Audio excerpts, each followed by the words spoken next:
shine camo stuff, big lifted trucks. All we do in the south is hump for that buck. Never get this stuck, so you better have a truck. Messing with me will leave you covered in mud. Country boy swagger, boots on my attire. Everybody hating, but I ain't really minding. It's awesome, my truck can't leave you blinded. Let me show you how it's done, just get behind me. Got the Jeep back, and we about to be ready. So I'm coming back to you guys today with a short video on how to install a pod light. I would have installed both the pod bracket and the pod light in the last video. Unfortunately, I could not do that because I had to take my Jeep to get the oil cooler changed, and I had not received my other pod bracket. But the other pod bracket is here now. So we're going to be putting that on, and then we're going to mount the pod light, and I'm going to tell you guys why I decided to go with the rigid pod lights versus anything else out there, okay? So first thing is first, what I like to do personally is I like to remove one of the bolts from the hood, put part of the bracket in, tighten that bolt back up, remove the other bolt from the hood, put part of the bracket in, tighten the hood back up. I got my entire bracket on, then I can mount my light and run my wires, right? But make sure you know what size ratchet socket you need. For me, on the 2007, it's a 13 millimeter. So I'm going to start loosening this up and install this bracket, and then we'll stop and we'll talk about the lights and everything.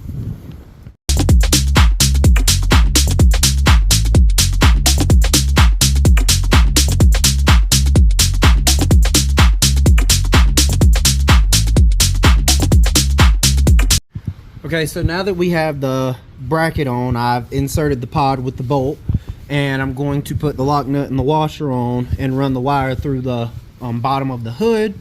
Then I'll hook them both up and test them, and that's when I'll talk to you guys about why I chose to purchase the rigid pod lights versus anything else.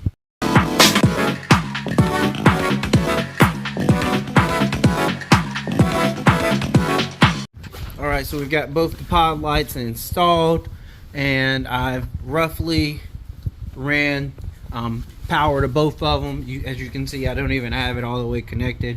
I just put it on the battery so we can test them. Alright,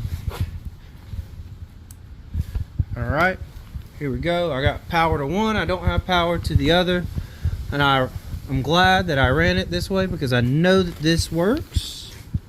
Alright, I see what's going on, so let me go turn it off. Take this off. One of the cords came loose. I know that both of them worked. I tested them when I purchased them. So really all I need to do is come back over here, grab this, and we're going to twist them together. It's kind of like back when, I don't know if anybody ever had string, you know. We used to get string and you'd do them. This is not a permanent install. This is just me putting them in, and it's a preemptive video. You guys can get all the final videos at once. But now that we've got that ran, I'm gonna put this back on power. I'm going to close the hood, and I'm going to mount both of the lights roughly facing the same direction. Okay, and we're gonna run it again. There we go. Got both the lights on. You can see one's facing outward more, and that's why I like to do this, so that we can look and figure out where we want everything. But that's the install for the lights. Now let me tell you why I chose the rigid lights. I asked in a few off-roading and overlanding groups, and of course there are brands, in my opinion, that are brighter. There are brands that are cheaper. Rigid, in my opinion, was the happy middle.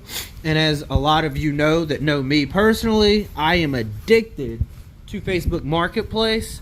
So I actually, when I was researching the brands and trying to figure out what I wanted to purchase, I actually ended up getting on Facebook Marketplace and seeing which brand I saw the most stuff for sale for.